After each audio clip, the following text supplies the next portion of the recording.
Radiant team Hello man. and welcome back to the Collegiate Star League. Tonight we have a West Coast matchup for you between UC Santa Cruz and UC Irvine. I am Chaz, joined by the ever wonderful Gorgon, the Wonder Cow. How are you doing, my friend? Doing very well. Happy to be here 10 seconds again for remaining. Tuesday night's matchup. USC versus Dire team's turn to pick. UCI. Sorry, UCSC versus UCI. There's a lot of U's and a lot of C's in this. The California school system is it gets confusing on these There's more than 3 letters, guys. Yeah. You're a school. You should know this. Go But crazy. Throw in a Y. Remaining. the best part about this matchup, we have the Banana Slugs. 5 seconds Probably remaining. the greatest mascot in all of collegiate sports, esports, what have you. But they're up against a tough opponent Reserve in the time. Anteaters as well. So, all in all, we got some pretty great mascots doubling down tonight. Would an anteater eat a banana slug? That's what we're here to find out, I guess. Yeah, I mean, that's what Dota's here for, right? The proving grounds. So let's talk about a bit the history of these two teams as these first picks unfold. Actually, Ack's first pick is fairly unorthodox. A strong pick nonetheless, 10 but seconds remaining.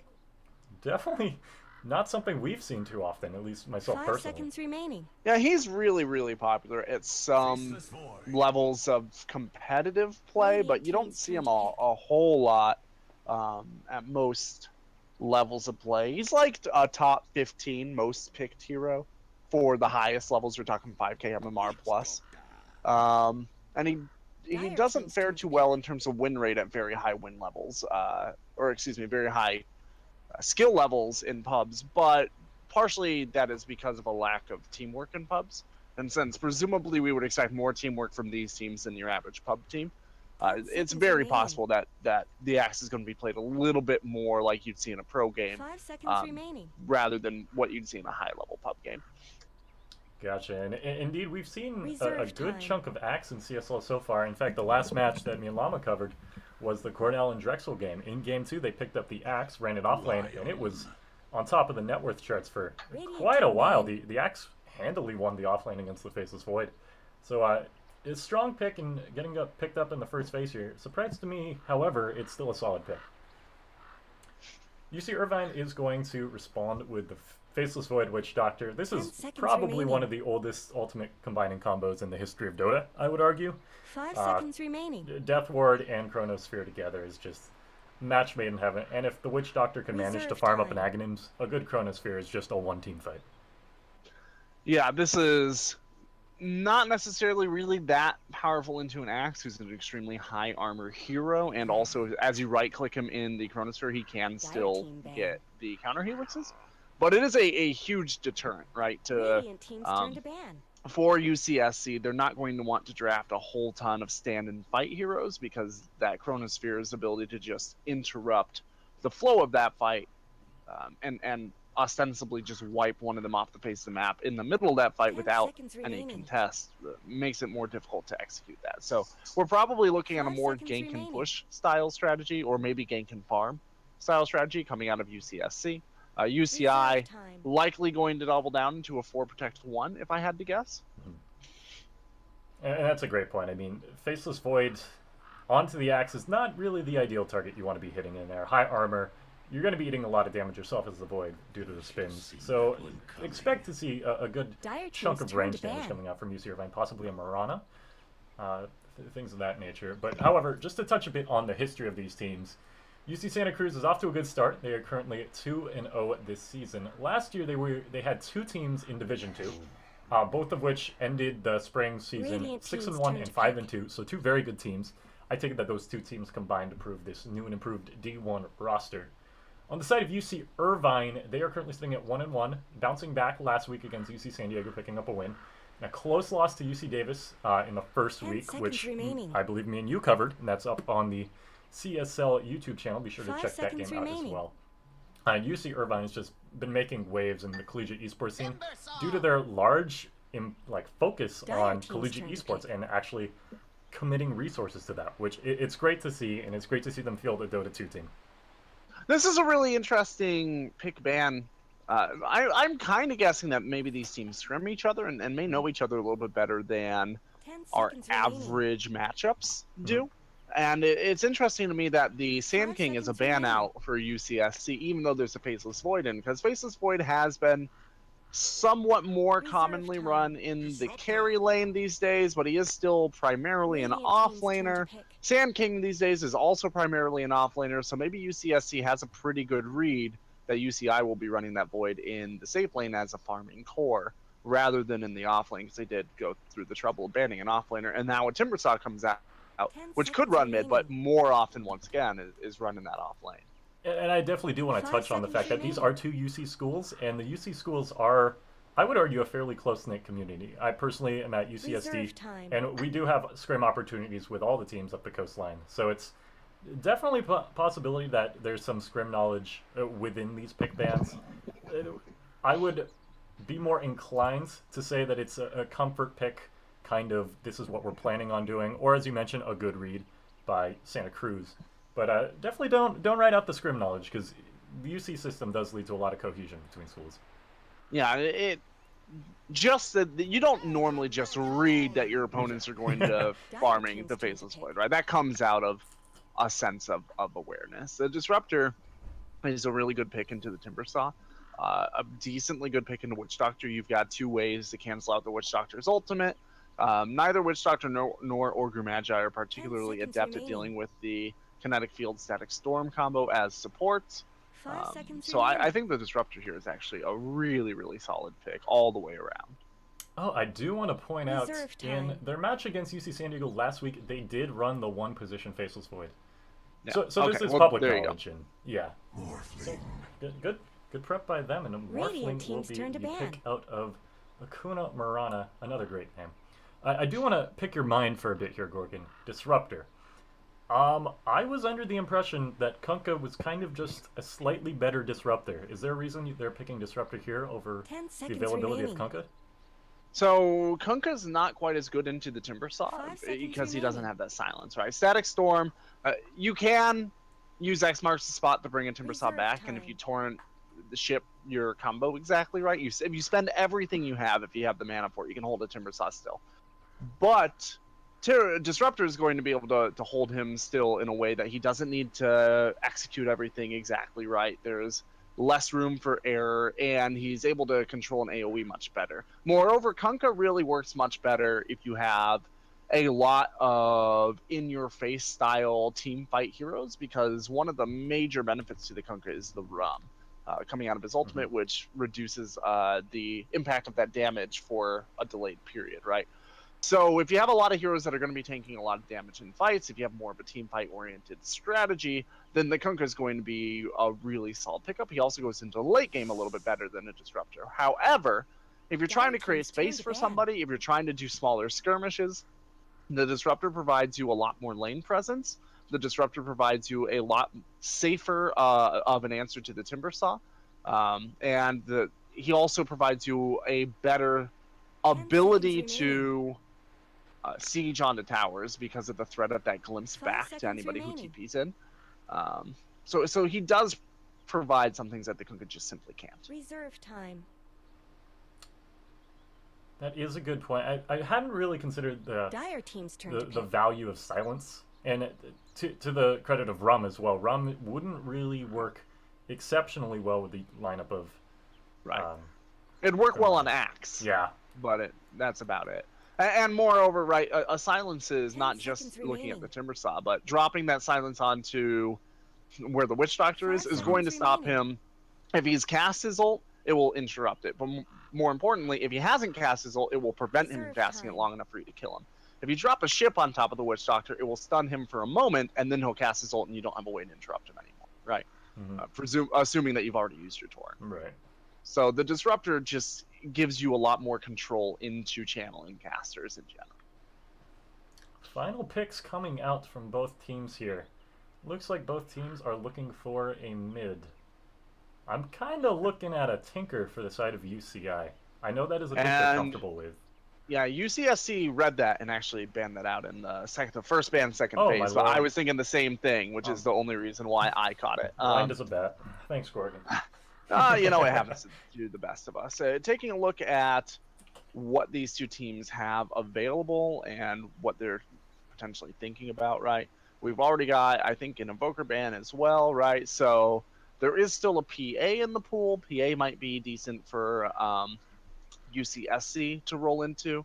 Only one of these heroes is particularly adept at dealing with PA. The Timbersaw has a pretty good escape, but she can scale very well through either the mid or the late game. They're going to go with the Marana. Radiant That's a team's turn to good pick. counter into the Faceless Void, not so good into the Timbersaw.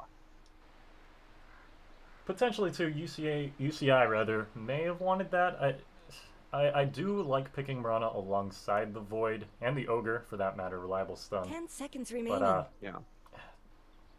yeah, interesting pickup for 5 Hakuna seconds Marana, remaining. UCSC. That's why they picked it. It's their team name. Yeah, it's kind of required. At a certain Reserve They're point. just time. role playing. We'll give them the benefit of the doubt. Last pick for UCI, about out of reserve time here.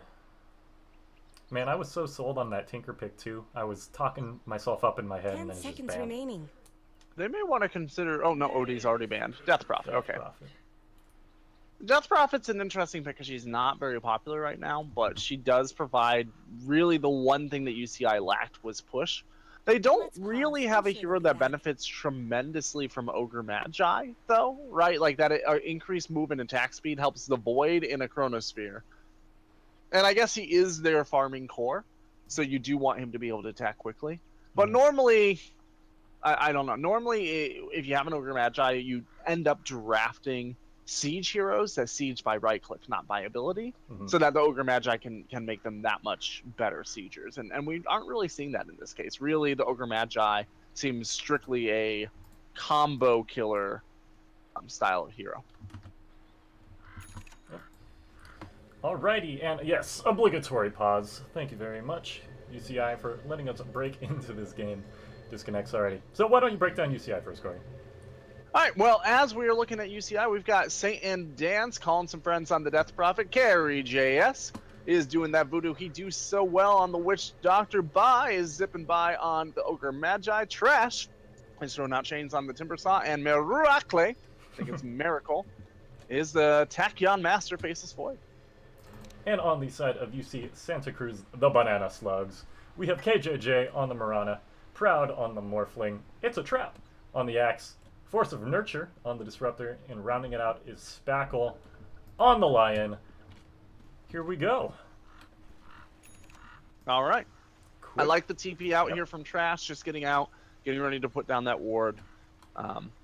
This is something that you really see at obviously like the professional level, but you don't necessarily see it from every team in CSL. Not every team prioritizes controlling vision as much for the laning phase. I'm not entirely sure why. It is a really easy way to start to take control of your lanes. Now, Lion does have a sentry ward here, but because the Timbersaw was able to get out, I'm not sure what the Timbersaw is doing here, actually. He's going to get himself caught out. Yeah, he's been seen. Maybe not. The word gave him vision ahead of time, so he did know to move over, but yeah, that is a curious position. I can't imagine what he 30 wants to get seconds to done battle. by waiting there. He's going to drag the creeps. Like, he wants to get reactive armor and then just drag the creeps down this way Okay. so that he can get a free wave, the way that you might with a Okay. lone druid. But the issue with this is it's so risky for Yeah. such a minimal gain, and the fact that he does it is going to potentially give away that his ward is in this top right corner of the box. Otherwise, his opponents are going to be tempted to drop their sentry right there and Let's get waste it. But moving. if they see him all the way over there, they should know that it could be up here, and they could drop their sentry there instead. But you know, there's no contest for the bounty runes, and this is still very risky. Into a disruptor and a lion, there's a lot of ability here. All right, he cuts down a tree. Let's see if he gets away with this. And he's got the reactive armor up, so he does not have escape. The disruptor is going to go around the other way. Has not scaled anything. Oh, he scales Glimpse. That's an interesting call. I'm not sure they're going to have enough damage to do anything here. Although the creep block may hold him down for a little bit. Yeah, he actually cannot move. He is on his way out, and reactive Death armor Prophet? could do a little bit, but Marana, excuse me. The Marana needs to rotate up here and help. Yeah, Timbersaw's, see, this is not worth it. yeah, he's wasting quite a bit of time here. The wave pull is absolute failure. Glimpse is still on cooldown. Lord behold that. And he actually make it out here if he decides to salve up. Actually, might not even need to. Just tangos and walks away. He's actually going to get the field whole was wave. probably the right call there instead of glimpse. The Lion still would have been able to catch up with the kinetic field here, and then the Disruptor could have come out to this side and would have had another kinetic field up in 11 seconds after the last one dropped, right? Whereas the the glimpse is going to take him a full minute to get back. So if Mirana had rotated up, or if the Morphling had rotated down, that would have been a first blood. Well worth missing a wave of creeps for. Neither of them seemed that impressed by the opportunity, though. At the end of the day, the Timbersaw wasted a bunch of his own time and nobody else's, though, because those supports don't have anything more important to do. Interesting play in theory, although the supports were in a good position and reacted well. If the Mirana had roamed up, like you had mentioned, that would have been your first blood, but... Yeah. Even if she had just thrown a casual arrow and hoped for the best, there's a decent chance she would have been able to grab him. Morphling ate a lot of damage there, though. Hadouken from the Satyr almost clipped the Morphling as well. That would have been a disastrous death, albeit no gold loss. But regardless, that is not where you want to be dying. Mirana's rotating up. We've got all 5 Dire heroes within, like, the top left corner of the 3,000 units map. of each other. Yeah. So this Void is getting complete free farm. The Witch Doctor should be able to rotate into the mid lane anytime he wants. As soon as he realizes that the Axe is a full-time jungler, this Witch Doctor is going to leave. Like, there's nothing holding him here. And these lanes are going to get really hard for UCSC very, very quickly. Okay, the Axe has come back with the full Iron Talon. I think that's the right call. Full iron, yeah, that pretty good play. He can now default back to the camp by Ancients as well. Still gets enough XP if he so desires. He needs to come down here and show himself in this lane once every 40 seconds or so, though. Disruptor actually may be in some trouble here in the jungle. Ogre Magi with the Orb of Venom and Ignite damage. Getting a good bit down. Stun will come out here. Will the Ignite come out in time now? Disruptor will get out alive, and Ogre may not be so lucky. Arrow will miss from Mirana. Oh, the Crypt Swarm hits multiple. Mirana's arrows will pick up the first blood onto the Ogre, but it looks like Mirana may die as well. No, it stays alive. Still has Crypt Swarm available, chooses not to use it. Glimpse back, not too far, but she's going to be dead as well. Great stunts from the Lion, and at the end of the day, 2-0 favoring UC Santa Cruz. There were 2 heroes that got below 15 health in that fight for UCST, and they just got away on the skin of their teeth. That could not have been closer for them. There's no way. At a certain point, there's no way it's calculated. They just get really lucky with a couple of those plays. And just great positioning from the Lion. He seems to always be where he needs to, getting these stuns, and unfortunately missing out on that first blood kill, but wow, that could have been a good pickup for UCI, and instead, that's 2 kills for UC Santa Cruz. Yeah, and at this point, I really want to see this Witch Doctor rotate away. Like, the Axe hasn't shown himself down here for a couple of minutes now, really, and not in a visible way. Well, he doesn't need to be there, and that Witch Doctor disjointing from this lane is the biggest threat they can have. Up top, Trash might be going trouble. down. Although Proud eating a lot of damage on this Morphling, he will more strength at the end, but he's actually out of mana. This Timbersaw will pick up the kill. Stun lands on him, but Reactive Armor is working all the while. Oh, just barely enough damage to take him down. Ogre as well, eating attacks the whole way through. Kinetic Field won't catch. Lion's Auto will. That's 2 more kills going the way of UC Santa Cruz. Meanwhile, the Witch Doctor did take my advice and disjoint from the lane. He instead decided to wander directly into the Axe in the jungle and contest him, but just man up and do it himself. Nobody else can do it, I'll do it. Good help is hard to find. As you're mentioning, there's not really much point in him being down there. So dissuading the Axe from using his own jungle is probably a good move. We'll have to see, but my thoughts are now, if the Axe will spend less time there, he'll spend more time in lane, and Witch Doctor will come back to lane. Right, and that's fine for... The Axe is actually probably going to jungle his opponent's jungle here, because he can't contest this lane into a Faceless Void by himself. He just doesn't have the regen for it, and especially with the Ogre Magi rotating over, this is probably a kill on the Axe. Yeah, this is a kill. Witch Doctor's coming over as well. It's just going to be a grand old time, and oh, the Ogre Magi does not give the kill to the Faceless Void, which I think is an error. Faceless Void swinging his Mjolnir, his big cosmetic hammer, and not able to get the gold for that kill. He would have Yeah. Timbersaw is going extremely deep in this top lane. He is way too far out. He does have Timber Chain up, so he may be okay here. Oh, The glimpse is already used. He's fine. Okay, that was a weird. Yeah, that was a may weird not call. be the path he wants. He might get the kill on the Lion if he so chooses. He No, doesn't won't. have Whirling Death. Stunned up. Will die here. Bit optimistic. But, yeah, alas. especially with the axe coming in. Like, I don't think he predicted that, but he probably could have, since the axe has spent most of the time up in this jungle, too. Witch Doctor did go through and block a camp here. He had originally blocked this camp as well, and now he has an illusion camping it out so that he can see if the axe goes that way. The Witch Doctor is actually doing a really good job of pressuring around the map, considering A, he's a Witch Doctor, and B, he doesn't really have the experience or the items to really be very effective solo right now. Despite the kills going the way of UC Santa Cruz, the cores from UC Irvine have done a pretty good job of staying relevant. The Spaceless Void is sitting very healthily atop the network, or the last hit denies graph, pardon. Which, Death Prophet, rather, is doing a great job in the mid lane as well. So, these kills are definitely helping out UC Santa Cruz, but UC Irvine is staying relevant. And Death Prophet's going to have an ultimate here in about 90 seconds, I would guess. They need to kill her before that happens. She's going to miss the arrow. Yeah. Nothing doing yet. Huge. Actually, a lot of damage. Ogre comes in. Bonks the Murano once. Fire blast. If that Ogre had gotten that kill as well, this would have been an official kill steal cam. Just follow the Ogre. But yeah, that helps. You want to keep that Death Prophet down as long as you can, because there's really not going to be any defending against the tower push with that Death Prophet with the lineup that UCSC have. They don't have anybody that can really tank the spirits at this stage in the game. Nobody's high enough armor or does enough damage to knock her out instantly. So because of that, they'll probably just have to give up towers once that ultimate is available. I'm not sure why she was standing so far forward either. Expecting the Ogre to... Prophet? Yeah, expecting the Ogre to get there kill sooner.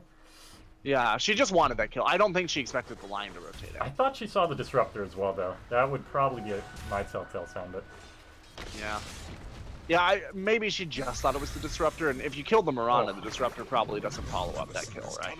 Timbersaw is just bullying this Lion. It looked like a good attempt for a kill for UC Santa Cruz, but instead they're actually going to turn this around. UC Irvine, no, it's Morphling. He'll wave dash at him. Good disjoint on that waveform. Getting rid of the ignite before it lands. Invisible Disruptor down here, although it looks like Axe may be in some trouble. No, the Witch Doctor gets caught in the call. Gets spun once. There it is. Oh, the Chronosphere comes out. Witch Doctor will actually get out alive. Voodoo Restoration. Oh, and the dunk. Slams it in. Faceless Void is now caught out without a Chrono. Call should be up soon. It is. This will be 2 with the dunk. Good day, sir. 2 more kills going the way of UC Santa Cruz. However, in the meantime, Mirana did die at her tier 2 tower. Wow. Yeah, so the Death Prophet just did what she had intended to do before, which is lash on with the Spirit Siphon and just chase her down. The leap wasn't enough to get away, and then the Crypt Swarm was just within range to clip for the final kill. So UCSC are doing a really good job of grouping up and kind of controlling the lanes as they need to. However, they do need to be careful. Static Storm dropped on the Ogre there. May have been a bit optimistic, and now this Disruptor's out of position. Mirana's here and doing an alright amount of damage. No cast from the Witch Doctor. I don't think he has mana for this, and yeah, Void will just back up. Nothing will come of this, but Death Prophet in the meantime does have some time to herself. Yeah, she should have, in just a couple seconds. The beginning of the next wave will be Exorcism up, but she won't even need it to get this tower. UC Santa Cruz is sticking around this bot lane. I think they really want to pressure, if not get a kill down here.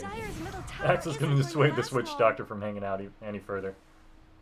Yeah, they're trying to open up space for the Morphling, but Timbersaw continues to dive this Morphling over and over again. He shouldn't be able to get a kill, but he is stopping the Morphling from being able to effectively farm. Witch Doctor decided to run backwards. I believe that was due to the Tranquils of the Axe. However, it results in his death. Probably not the right way to run, but regardless, he is dead. Arrow comes out, will actually not latch onto the Death Prophet, who is in hot pursuit of that Lion. Oh, Timbersaw and Ogre are on the Mirana. This is probably a very dead Mirana. There's just fights going on everywhere on the map. Actually, Mirana's going to leave out A-OK. Now it's Axe who's the one who's in trouble. Timbersaw Death has Prophet actually went for a level of silence, by the way, instead of exorcism. So she doesn't have exorcism for this fight.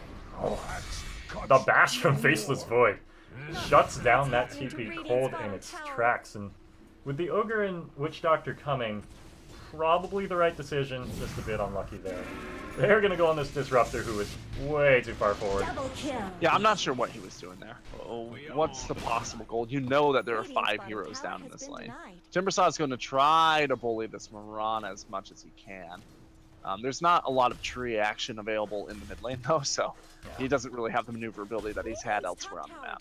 Just as much help as bottom. Radiant have And fortified meanwhile, their it does look like UCI are getting ready to siege onto another tower. Still no exorcism. Oh, good damage coming out on the Timbersaw, actually. Finger of Death ready to be used, and it was. That's such a great spell against Timbersaw. It was great. He always expects to be way more tanky because he's used to having such high armor, but of course that doesn't help against the magical damage. Yeah, you just eviscerated a Timbersaw with that. In fact, we didn't talk about this a lot, but Lion is an amazing hero against Timbersaw, right? You have 2 interrupts for Timber Chain, and you can drain his mana, which is probably his biggest weak point. And then in addition, you've got the Finger of Death at an early level. You can punish him just extremely hard. The spikes damage is no joke either. Like that's what I think really eviscerated the Timbersaw. That last fight, the arrow hit, Rana Starstorm latched, and lots of damage. Covering the top lane, we will have a bit of a scuffle here. Timbersaw will land the Chakram. Oh, it hits multiple. Morphling actually almost pushed Timbersaw out. Will they get the line? No, the great stun will disjoint it. I think he will fall in the end here. Yes, he will. But that's Timbersaw dead, and glimpse back onto the Void. Death Prophet has arrived, Exorcism used, but she's too low. She might just die here before it does anything meaningful. She is dead. Witch Doctor is behind the Mirana, eating a lot of damage. She will get out temporarily. But it looks like UCI wants to keep messing with this, and Mirana actually will die here in the end. Morphling can't do anything more than just watch. Will waveform forward, get the Witch Doctor. In a vulnerable spot for the time being. He will have morph if he needs it. Now. Yep. He's morphing up. Oh! Yeah, just hitting the Ogre. Won't get. Oh, will get the kill. Disruptor doing more damage than I'd anticipated. Disruptor's just gonna meander on out. Gets the glimpse off, and they are home free. Okay. So this fight was a perfect example of the things that Disruptor can do that a Kunkka cannot do, right? You would not have gotten a big, I think it was a 3-man long-term disable in that fight with a boat because the heroes were too spread out for the boat stun to actually land, and certainly it wouldn't have disabled for that long, right? The Disruptor's ability to control heroes not just where they have been, but or not just where they are, but where they have been. Also saved 2 of his teammates there, and he really wasn't needed to provide damage. He was only needed to provide that amount of control. So especially around that tower and in these choke points, the Disruptor can be just so much more valuable, and I think that Disruptor right there probably had the play of the game so far. Yeah, that was a very well placed Static Storm, as you mentioned. It caught pretty much the entire choke point of where they could run through those trees. So it's that's a guaranteed shutdown on many valuable targets, including the Void and the Timbersaw. Yeah, and they separated the Void from the rest of his team, or maybe it was the Death Prophet. Somebody died up here, and it separated them from the rest of the team. So interesting in terms of the items. We're at about 15 minutes and really nothing to speak of except the Blink Dagger on the Axe. That's a really good position to find yourself in if you're Axe, right? You're able to get in and initiate, but your opponents don't yet have the attack damage or the negative armor builds that really help chew through him. He did go for a max Berserker's Call, max counter Helix build because he wasn't laning, which means he didn't have to harass with the Battle Hunger.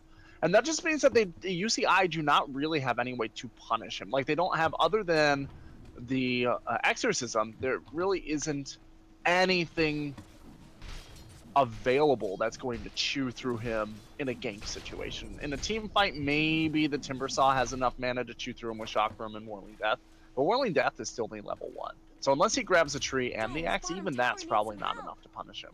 I would really like to see UCSC start to get really active as a 4-man with the Morphling just farming, utilizing this axe as farm before any other items come out. Mirana was actually pretty deep there. It looks like she'll get out with her life with the Dire's bottle, bottom but tower needs some getting a help. lot more damage than she probably anticipated. Yeah. Oh, If she didn't have the bottle there, she'd have been dead. Morphling just barely missing the Dire's stop on bottom tower Timbersa's is under TP. attack. This Void is just having a field day down there. Yeah, this is a very dangerous call. I do want Axe to be involved, but the Mirana needs to be available, especially if you're going to go into an entire team here. Ward War is in the mid lane. This is the third ward dewarded within, I believe, the past minute and a half. That was just a sentry, right? Yeah, that was just a sentry they picked up. However, Witch Doctor did pick up an OBS there, and Axe, similarly picked up an OBS that was placed by UCI. Yeah. All right, this Axe really does need to get active though, because like Timbersaw now is a Hood of Defiance. He said our drums finish on the Death Prophet. Faceless Void is getting close to a Lincoln's. Like these heroes are starting to tank up. They're starting to become less vulnerable to this sort of gank, and they really have not utilized the Blink Call. If they don't utilize it at this stage in the game, then they're not going to scale as well as they need to. This is a really awesome call though. They're going to move the Axe Illusion out front, try to distract, and then the Axe is actually going to jump into the middle from the high ground. Check this out. They're going to spend everything onto the Axe. Exorcism's there as well. They used the Chronosphere. Axe comes out of nowhere. The call latches on a Witch Doctor to silence as well. Great damage coming out. Exorcism doing work as they run away, but the glimpse back onto the Death Prophet. She's almost surely dead. Call. Good day, ma'am. And that leaves Timbersaw and Ogre to run to the hills. Ogre isn't out of the woodworks just yet either. With the blink up on the Axe, he may choose to pursue this glimpse as well and Disruptor 1 second away. Will not choose to use it. Instead, they'll just take their free tower. No, he's gonna blink in right now because the Ogre stayed for no apparent reason, and that's a dead Ogre. Good day, sir. Cast comes out, but Witch Doctor probably can't do too much with this. And yeah, I'm not quite sure why Ogre decided to stay. Oh, the arrow and the call. Both will miss. Radiant's middle tower But you're going to take that tier 1 tower. And a great fight coming out from UC Santa Cruz. Really, really well played trickery coming out. And a nice positioning there by the Axe as well, getting ready to blink in from behind. He positioned himself just perfectly. And once again, this is the stage in the game to be doing that, because items are going to start coming out very, very soon for UCI. You need to leverage that one item advantage.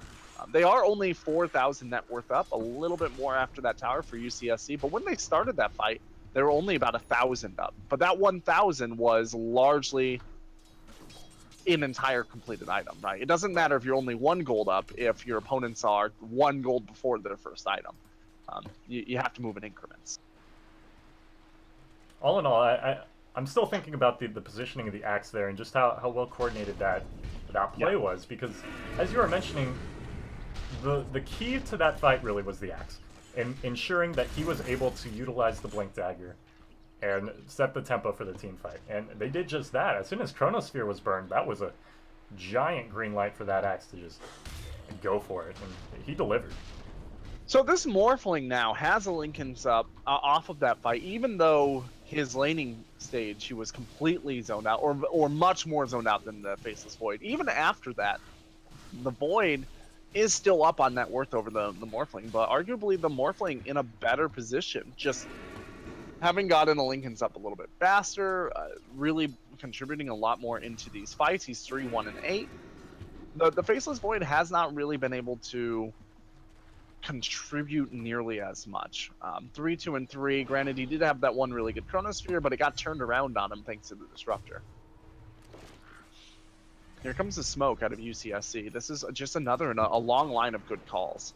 The Mirana giving away her position there, not as good. I think everybody should back up here for UCI. They did see that. Did they? I'm not... Oh, it just turned nighttime, so they probably did have vision on it, but... Yeah. Otherwise, it was just barely nicked out. I believe she was still on the high ground when it did break. Well, but she did cast Starstorm onto creeps, right? In smoke. Even if the smoke didn't break, like, they would have been able to see the Starstorm. I did not catch that. So they are going to miss everything. Honestly, they probably could just turn into Roche. But you maybe want to take out another tier 2 on your opponent's side, or take one more big fight before you try to engage into that. Because with Exorcism and Chronosphere, as well as the Death Ward now available, A Roche fight could turn very, very badly for you if your opponent's executed well. They're beating on Dyer's top tower. Watching the Ogre here with the Faceless Void, Tower has fallen. hindering back to what you were mentioning in the draft, there's not too much for this Ogre to use the Bloodlust on.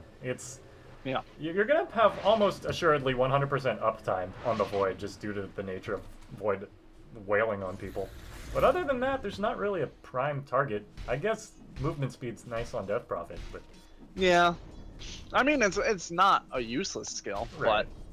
but it's definitely not the Drow You're Ranger. not going to get the value out of it, right, that you would get out of a right-click carry and right-click mid. Which is, once again, kind of why I expected something more like... I realized it was banned, but the idea that I was thinking was something like a World Devourer that's very right-click oriented, but can also siege a tower by presence, not necessarily by damage.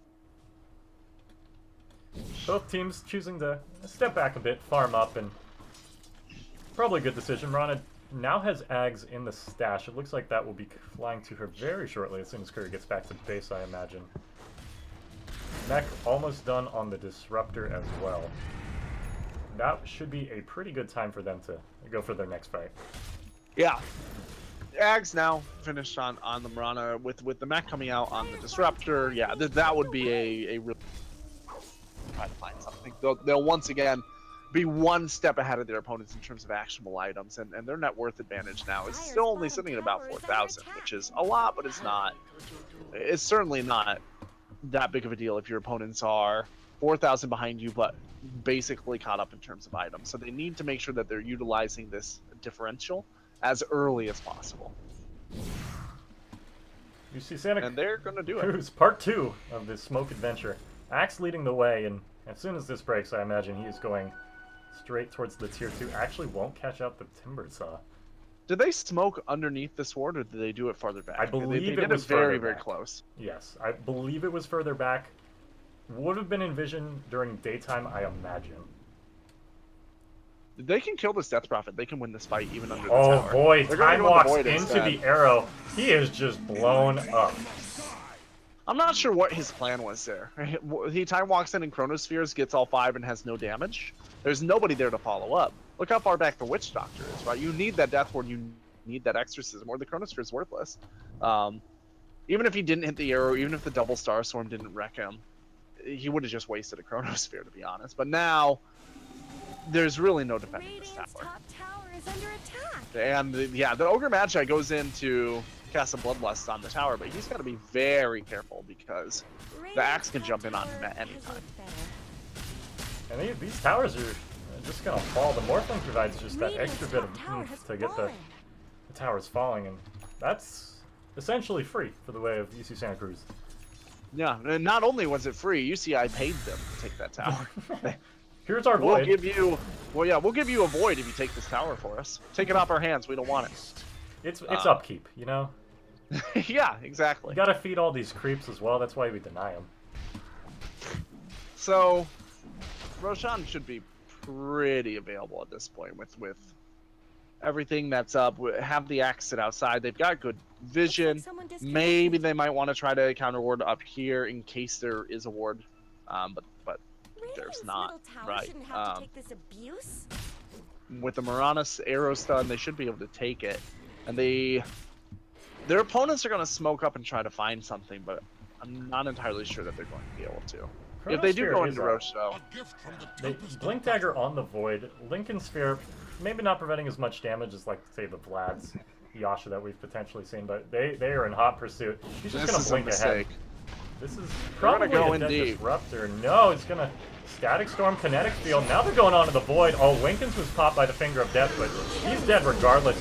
They actually blink into the Chakram there. Axe is dead, and Morphling taking a lot of damage as well. Now all of UC Santa Cruz is on the back foot. Will replicate out in time, but he's not out of the woods just yet. Eating a lot of damage and is dead. Arrow onto the Timber Saw. This immortal Timber Saw syndrome striking possibly yet again. But oh, this is just disastrous for the way of UC Santa Cruz. That really should have gone well for UCSC. They baited in. They could The fact that they kept turning around to refight a little bit, and they kept getting picked up every time they turned back into that exorcism. Having taken the void, they could have just walked out, lost maybe one hero, and it would have cost their opponents all that time they were walking, the smoke for an even trade. Slightly UCI would have been up on terms of gold for that, but for the most part, UCSC probably would have walked away pretty happy and then able to go back into the Roche pit. Their decision to re-engage not once, but maybe as much as 3 times, depending on which hero you were watching. That I think was showed a little bit of hubris. Small blunder, but those blunders start adding up. And UCSC's nearly 5,000 gold lead is swinging upwards. It's still a gold lead nonetheless, but stun lands onto the Witch Doctor. There's not too much Death Prophet to do to save him. Indeed, Witch Doctor is done. That's a nice pickoff. Yeah, and in terms of the gold lead that we were talking about there, once again, it's the gold lead itself isn't really that valuable. It's the item lead, and oh boy, all onto the Ogre. Static Storm yet again. This Ogre is food. Glimpse onto the Timbersaw as well. He's actually out of mana. Lion will ensure that. Blink called. They have plenty of damage. Misses the dunk. It does not matter. That is 3 down for the side of UCI and another tower for the taking. At least Culling Blade is on cooldown now for the next minute, if there is a follow-up fight. Because Chronosphere is available. The Timbersaw, thanks to Bloodstone, will be back up very shortly. If they take a nice 5-man wipe, he'll make up those Bloodstone charges. But otherwise, this was a very painful engagement for UCI. Where did Radiant's The middle arrow tower land from go? the Mirana, and Axe instantly turned around and was running full speed towards the base, but better judgment keeps him back there. Just thought it looked funny. Pure bloodlust in his eyes as he's running full speed. Regardless, that's despite the misstep from UC Santa Cruz in that last engagement with the Faceless Void, they're gonna feel pretty good about that 3-0 trade there. Not even trade, 3-0 gift. Yeah, 3-0 gift along with another tower taken at expense. It's like when the tow truck comes and takes your car and then they charge you for it, right? That's basically how these towers are going down. Once again, Roche is available, but at this point in time, I don't think they're going to go in. It's not really a very safe moment. Nighttime falling, their opponents are probably coming out, and sure enough, they are rotating through. There's some pinging going on here that, yeah, UCI want to rotate up, but there's not really anything for them to find. Arrow does not hit. I think that was just going for a creep. But regardless, it looks like this smoke will be for nil. They will get some wards down, so making the best of what they can. But no kills. They're going to scout with a Morphling Illusion to try and figure out what's going on. And sure enough, everybody jumps onto the Morphling Illusion with everything they've got. So UCSC knows exactly where the entire team is. And can now start to rotate through their secret shop toward Roche and either move in behind their opponents and take a fight, or just wait till they can see their opponents somewhere else, as they're almost certainly going to break up the farm. And now this is a really good time for them to go Roche, for UCSC to go Roche. UCSC has been mostly Roshan averse this game, I would argue. Yeah. There seems to have been plenty of opportunities, and yeah, Morph's just going to head to the top lane. You know, there's a lot of these opportunities that are like, they could go in, but it's a little bit risky because they don't know what their opponent is doing. But after a failed smoke like that, with none of the lanes pushed, there's a pretty much certainty that UCI are going to break up the farm in a variety of ways. It's almost telegraphed, right? Right. After the lane, your opponents have just been missing from the map, and all the lanes are pushing against them. It's a pretty telltale sign that they were trying something and failed. Yeah, and they knew that because they used the Morphling to scout the jungle, and they saw where their opponents were, right? I will say very good vision coming out of Radiant. There's just not a lot of ability to follow that up. A Sacred Arrow might come out here from the Mirana, but she's not able to catch up. Death Prophet was AFK, just like temporarily. Mirana landed solid 3 autos on him before she was like, oh wait, I'm in a tournament match, and then decided to rejoin us. Okay, now some pinging going out onto Roche. Oh, realizes this is happening. And I think this is just a bait from UCSC. We'll see if anybody comes to defend. Little does UCSC know that UCI just are not interested in the push anyway. Both teams are just really inclined to stay grouped up, and smoke number 3 from UC Irvine has now come out. Mirana's illusion will not catch this. Void smoke will break along with the ogre, and it's just a disruptor. Blink, time dilation, nothing doing. Stun will not hit. Looks like Santa Cruz is getting out of this one just a bit okay. And disruptor will die. We'll lose the static storm at the end of it. But blink call onto the witch doctor. Oh man, finger of death. Chronosphere lands only onto the lion. We gotta run for the hills though. Midnight Shadow has just worn off. Morphing strength while he can. Mirana nearly out of mana. He will die as well. However, in the backline, it looks like Death Prophet died to the Axe. Axe is going ham. Decides. Okay, he's just gonna TP out. No. What? What? Okay. I feel like that was a misclick. Twas but a ruse. No, they're gonna kill right here. Okay. I'm not sure if misplay or masterfully executed bait. Regardless, Axe is in a world of hurt here. And yep, there he goes. Morph probably doesn't have too much business sticking around. We'll wait for him out. Go. I don't think that he's in any danger, but he does have to go. At the end of the day, not even sure, was that an even trade? 3 for 3? It ends up going slightly in the favor of PI because they're behind. And it was on their side of the map, so there was a lot less time. And moreover, had they lost that fight, they would have lost Roshan. So, I mean, UCSC honestly just had less to lose there. But for UCI, I think you take that. Timbersaw picked up, I believe, every kill in that fight for him. So that's a pretty big boost to him. Yeah, he needed the Bloodstone charges, if we're being honest, right? And he is starting to work toward his next item, but he's a little behind. Their opponent's offlane is the Axe, and he's got a BKB, a Blink, and Blade Mail. Timbersaw just has the 12 Bloodstone, 12 charge Bloodstone. Death Prophet also sitting pretty fair behind where she wants to be. She's going to go ahead and pick up a Lincoln Sphere as well.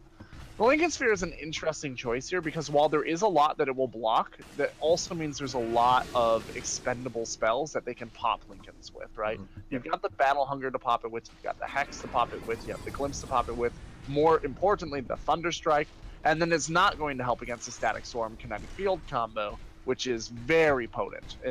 For the Kinetic Storm Static Shield, really what you want is a BK. And I'm not entirely sure that Lincoln. It is a pretty odd decision at the end of the day, as you were mentioning, and I'm not quite sure how long she's been building this up for. It seems to be a premeditated thought, though. Yeah. Yeah.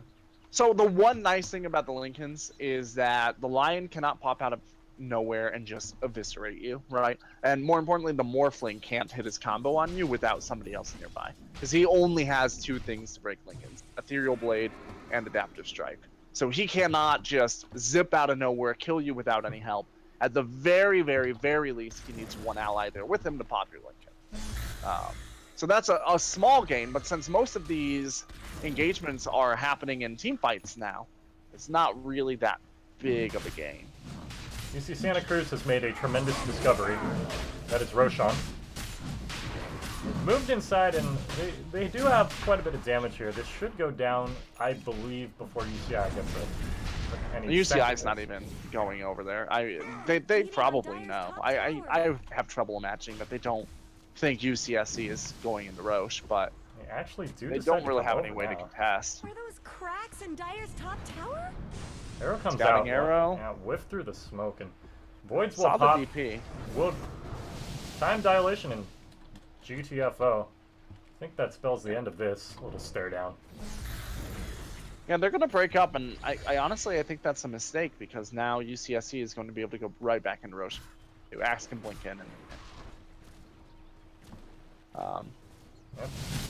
They were still undercover smoke there, too. Really, probably the play is while you're still undercover smoke, wrap all the way around this way, right? Mm-hmm. You get over there, come up behind your opponents with a Chronosphere, Exorcism combo, and just try to drill through them, because now they're just going to give up an Aegis for free. They spent a smoke on that, and in fact, they spent their last smoke for the next 3 minutes on that, so they have no fallback, which means for the next 6 minutes, they're just not allowed to take a fight. They lost their last opportunity with that smoke. Methodical gameplay coming out here from Santa Cruz. And yeah, small missteps coming out from the side of UCI, but after finally committing to the Roshan, they do indeed get it. That is on the Morphling, so they have quite a bit of push and team fight to back them up right now. Yeah. So as we're starting to look at the late game, honestly, Morphling does more in the late game than anything UCI have. Axe is going to do about as much in the late game as most of what UCI have. The Faceless Void did not build for damage, which means especially if he gets separated from the Ogre Magi and doesn't get Bloodlust, he is not going to provide a whole lot. So UCI really need to execute on their team fight, and soon, if they want a decent chance of winning this game. Like, they're not out of it by any stretch of the imagination. They're only about 7,500, not even 7,500 down. But their overall team coordination has not been as strong as their draft need. Radiant's bottom tower is under attack. Morphling can now just unload on this tower, and there's very little they could do to him between Replicate, which isn't up yet, but that's not really for UCI to know. Not much good's happening to Radiant's bottom Yeah, tower. this tower is just going to be Radiant structures, sacrificed as snow fortified. UCI decides the game plan moving forward. Axe under cover of Invis, by the way, Radiant's just bottom scouting tower- everything out, Radiant's bottom tower walking around, is seeing if you can no find more. a pick. And if you can find a pick and they can guarantee a 5-on-4, they could probably just take it. Did spot the Timber Saw, but unfortunately guessed wrong on its movements. Probably. Might still find them. Oh, Yeah, yeah. he will still find them. Timbersaw being greedy here. Oh, just narrowly misses that one, though. Knows where he is now, and all of UC Santa Cruz is in hot pursuit, but Timber Saw TP off cooldown in 5. Can he get far enough away? Not quite yet. Axe is still going. He's gotta have to try for it soon, and he's just actually gonna run back out into the wave. The rest of Santa Cruz is waiting, and that was 1,400 damage. Between the shotgun Starstorm. Just about as many seconds used to kill him. But yeah. UCI, if you were watching the minimap during that chase, they weren't really utilizing that time, right? Mm-hmm. The rest of them weren't confident that all of UCSC was chasing the Timbersaw, because all the Timbersaw saw was the Axe. And they spent most of that time kind of bottled up in their base. However, this is exactly what I was talking about. Prior to that, they're now going to feel very comfortable with the Aegis and with the Timbersaw down, moving in and sieging. Of course, the Timbersaw should be back in very quick. They'll get some tower damage before. Tower damage indeed. This Morphling can just sit frontline with his Aegis all day. That being said, that UCI does have tools on slowing the push. But for how long? Okay, so UCI did notice that replicate. Mm-hmm. They pinged it out, or at least the death prop, they pinged it out when it came out. So at the very least, they're not going to blow everything on a replicate. Cask will come out, and UCI doing what they can to slow the progress of this push. It's slow and steady, and very, very slowly being chipped down. I think about 150 health was lost on that one. They're going to back up now because Timbersaw is back up. They took his Bloodstone charges. That'll put them in a better position to win a fight in the future. They do want to use the Aegis relatively soon, but a good way to make sure that these sieges are going to be effective is making sure that multiple lanes are pushing in at one time.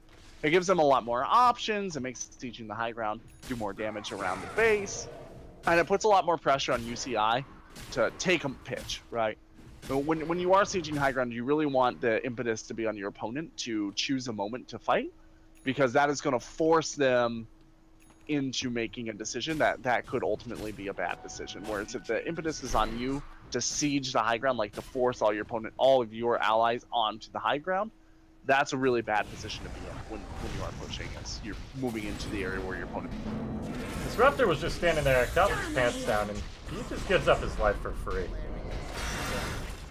Scan used by the Radiant there. They did know exactly where UC Santa Cruz was sitting, but odd positioning overall. Yeah, it's a disruptor. At the end of the day, they'll be okay. But, you know, if you are behind, every support loss is a loss. All right, the Aegis is not going to be used. It's actually going to be reclaimed. Now I think UCSC probably just waits for the next Roshan, and it is going to be a long timer. Quite a ways away. Axe did pick up his Shivas before that last pickup on the Disruptor. I think that will be pretty influential in the team fights moving forward. Now his Blink Call includes the minus attack speed and just the sheer damage from Shivas. So all in all, UC Santa Cruz is picking up tools slowly but surely. It's just a matter of when to use them. As you mentioned, that's probably going to be a Roshan. E-Blade actually reflected by the Lotus Orb there. That was cheeky. Yeah, so you could try to take a high ground here for UCSC, but there's really no reason to risk it. Your Morphling probably goes late game better than what UCI have. And every time you try to take high ground, you're moving into the last real area of the map where UCI have a major advantage, right? They have a lot of AoE, and they do have a lot that combos up in a choke point with Cronus. Timber Saws, Chakras. You have Faceless Void doing damage with Ogre's help as well. Of course, you have both the ultimates coming out of the Death Prophet and the Witch Doctor as well. So you do not want to be in a situation where one of your core heroes is going to get caught out, or God forbid, multiple heroes getting caught out in a choke point Chronos, without an Aegis at least. So I do like that UCSC is playing it safe. It's not ideal to give your opponent arm when you are this far ahead. It just minimizes your advantage the longer you wait to go high ground, but it's for a very clear purpose right now. I don't think UC Santa Cruz is that far ahead to where they could afford losing a team fight. Right. One big team fight is going to be a lot of map pressure and a lot of gold going the way of UC Irvine.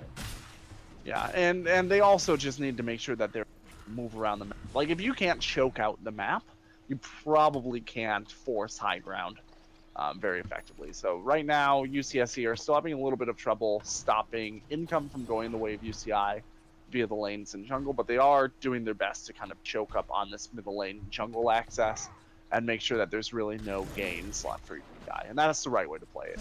Just take it slow, take it steady. And as unexciting as it is, maybe if not waiting all the way for the next Roshan, which I think they should, at least waiting for some.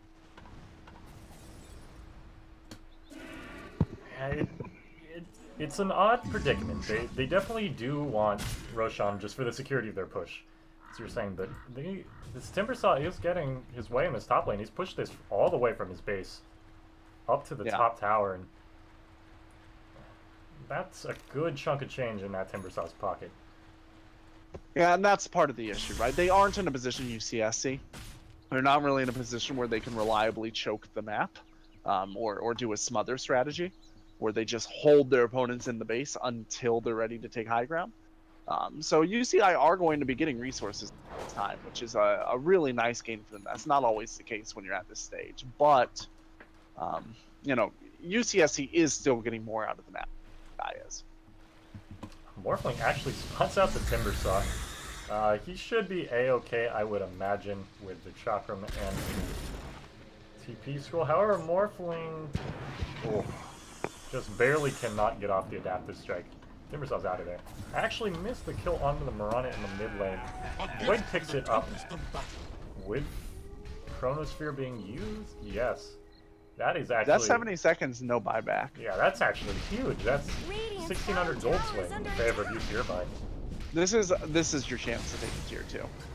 UC Santa Cruz wants to give them no time at all. Blink, call, Shiva's Guard will pick up one, make it 2. Lotus Orb actually reflects Finger Death back on the line. And this Witch Doctor is not in the best of positions. That's 3 dead after the fact that Mirana had died. Not ideal by any means. That is probably an indicator that this game is over, right? If you can't take that fight, you're not taking a fight. Middle tower shouldn't have to take this abuse. And we're gonna see Death Prophet do what she can, but she's honestly just lucky that the Axe's Blink Dagger was still on. Radiant structures are fortified. With no buyback on any of of those dead heroes. That's This is probably 2 lanes, if not more, without Aegis. Morph is going to be the lone hero whacking on buildings, and yeah, that's no Aegis. He's going to have to play it fairly safe, and they might not get as much as they anticipated. Going to move to the range racks. Probably the better decision in this regard. We'll get out. Timbersaw actually manages to hold his own there. Marana Well, is good dead. for UCI Yeah. holding on there. That could have been a lot worse, to be honest. I really expected the Axe to move in and take out that death. And if that were the case, and as heroes respawn, they just wouldn't have the manpower to handle that push. But the Death Prophet actually showed a lot of restraint there. Very respectable. It's difficult to not move up and try to do something to deter. Oh man, Axe is literally standing in the Roche pit. Bad news is he was scanned out, and he will have no idea. Oh, blinks away, actually. This is a better result than possibly hoped for by Santa Cruz. That could have been far worse. Arrow actually latches onto the Ogre. I imagine he's dead. Oh, E-Blade Reflect. Oh, Chronosphere comes in from the Faceless Void. They're just playing ping pong down there. Void is actually doing a great deal of work to Santa Cruz here, although Axe does get a big call on. Gets a dunk off, but that's 2 heroes dead. One being the Morphling. Static Storm is dropped onto the Void. He is stunned up in the Static Storm. He is dead as well. Death Prophet doing a lot to the Axe, and I imagine this is where you want to back up if you're UC Irvine. Good damage coming out from the Exorcism. Blink Call actually will miss. Axe might pay with his life here. No, the Ghosts don't want to move that far. Timbersaw doesn't care. He moves in, picks up that kill. Disruptor now in a bad position as well. Arrow will not land, and now Marana is left to her own devices. Full health Death Prophet, Timbersaw in hot pursuit. This was a decent fight turned awful for UC Santa Cruz. Yeah, and that's the second fight this game that Santa Cruz lost because they went back into the fight too many times. They didn't know when to cut, like to stop when they were ahead, right? They could have taken 3 heroes for 1 there.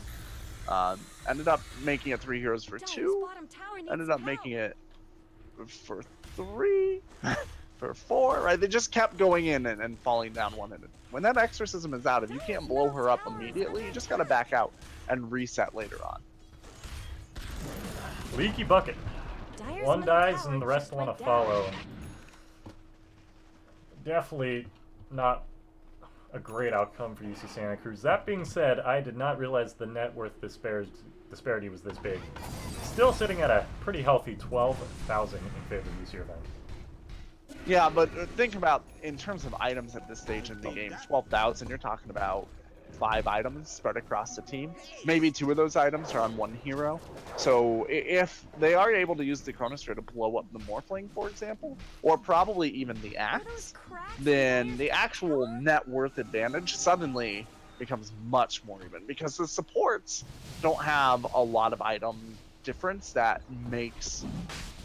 gives a huge advantage in a lot of things, right? You're really looking at any one of the cores being knocked down for UCSC is a big loss. At the end of the day, that net worth, it's convincing, but ever shrinking. And with UCI moving in here, this is going to need to be a fast Roshan. They will see him coming in. They actually won't check the pit. Timbersaw now will. They will scout it out. Marana needs to leave with her life while she can. Oh, Void jumps in, catches both supports. Arrow will actually miss the Void. Great sidestep there from him. The Disruptor is dead, but so is the Ogre. Witch Doctor is casting somewhere in the backline. This fight is chaotic. Finger of Death onto the Void as well. That's 3 dead for UC Irvine. Call onto the Timbersaw. He is held in position for the Morphling to clean up shop. Oh, the stun stops him cold in his tracks. Death Prophet is not long for this world. Joining her spooky brethren, or sister-rin. She's dead. That is a full 5-man wipe in the favor of UC Santa Cruz. Yeah, they don't need Roche now. They're just going to move up for another lane, and there are some buybacks available, but probably not enough to defend this, even with the Axe being low.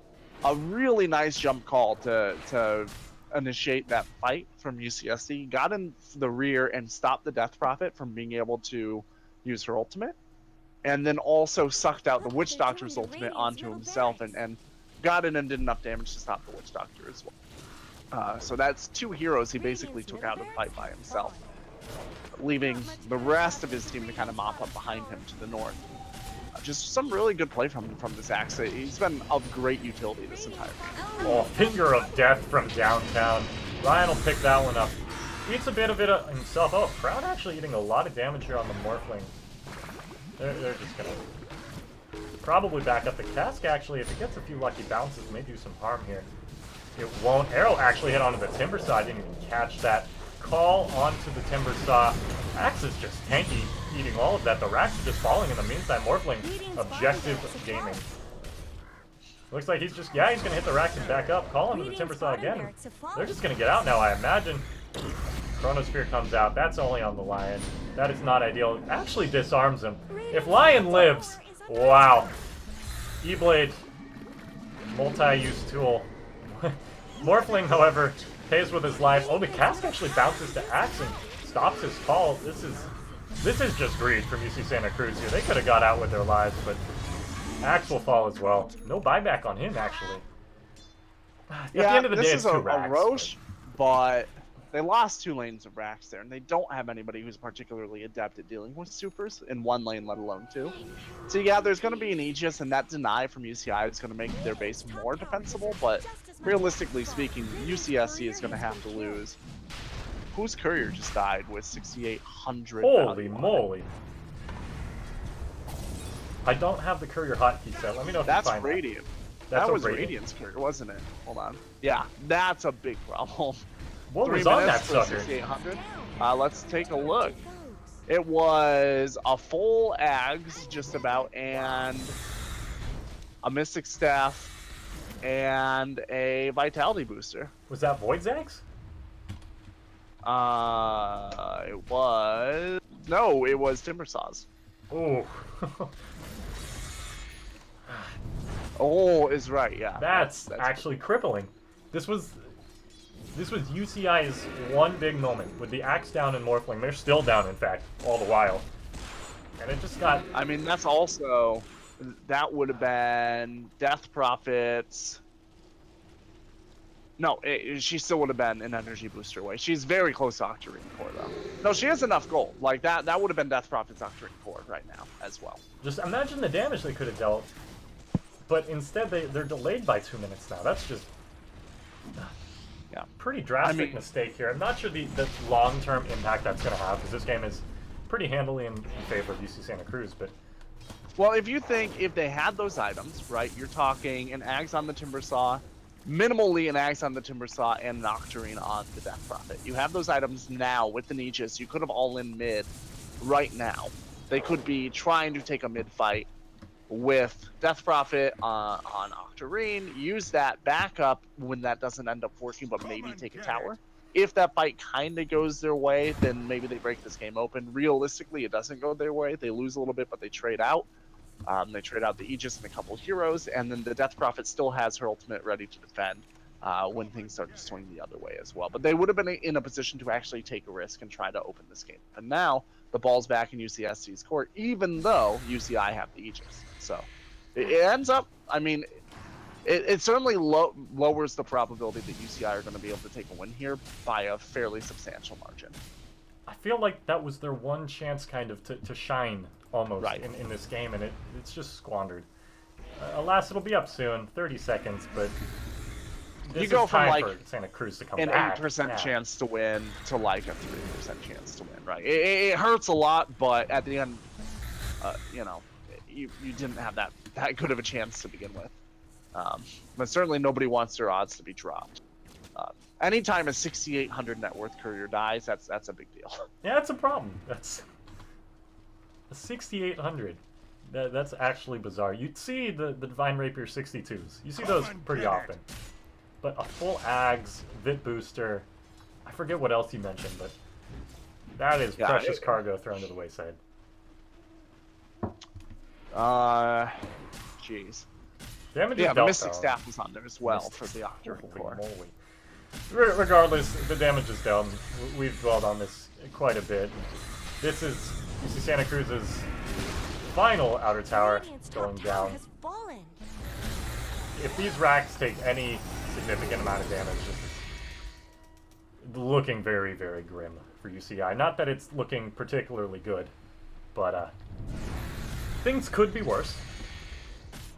Well, at least they have the Aegis, right? They did manage to take that fight. They did manage to take the Aegis, but they don't really have the tools that they need in order to defend multiple pushes right now, and they don't really have good tools for dealing with the...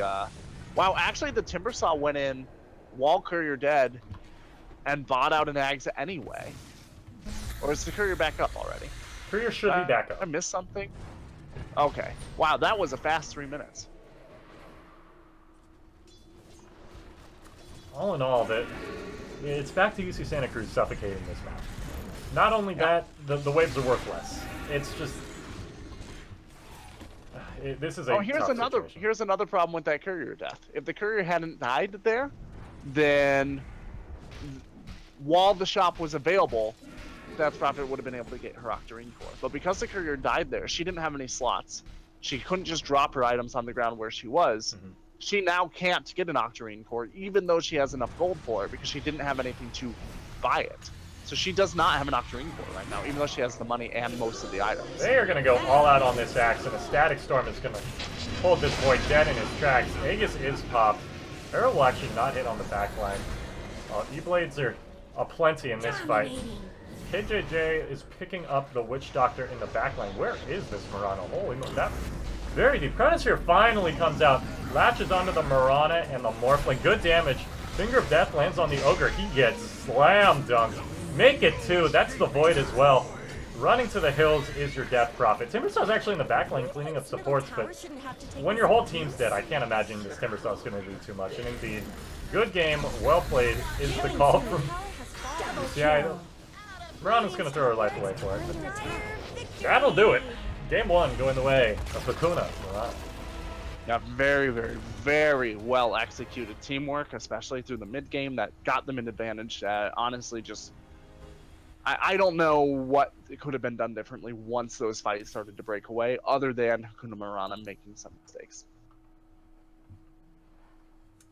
All in all, it felt relatively close at the beginning, and then Hakuna Mirana just kind of started pulling away. It was... Yeah, it was just a couple of fights that they took, especially that one fight really stands out where Proud was able to use the Axe solution, and Axe got in behind. Yep.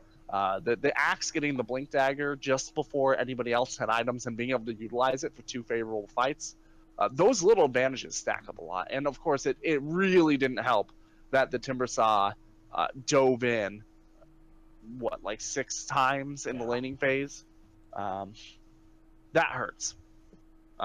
Granted, he did manage to trade even on kills, but it just slowed his team's roll down, I think. Well, that will do it for us, Gorgon. We'll be back for Game 2 very shortly. In the meantime, we're going to throw it over to our sponsor, Band. Thank you so much to Band for making this entire season possible, and we will catch you on the flip side. Ben, Sam, and Ken are on separate journeys to defeat the menacing Vile Dragon. But let's just say luck isn't on their side. If only there was a way for them to find each other and band together. Well, that's why there's Band. It's a mobile app that allows people to come together using common interests. With Band, you can find fellow gamers, chat, schedule gaming sessions, and conduct polls. Stage epic battles with friends while sharing videos and photos along the way.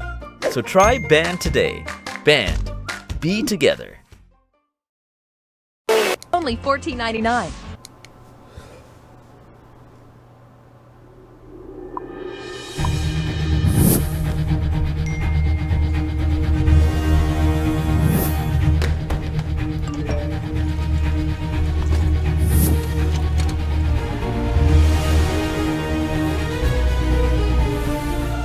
Don't miss the call. Download Band. Communication made easy.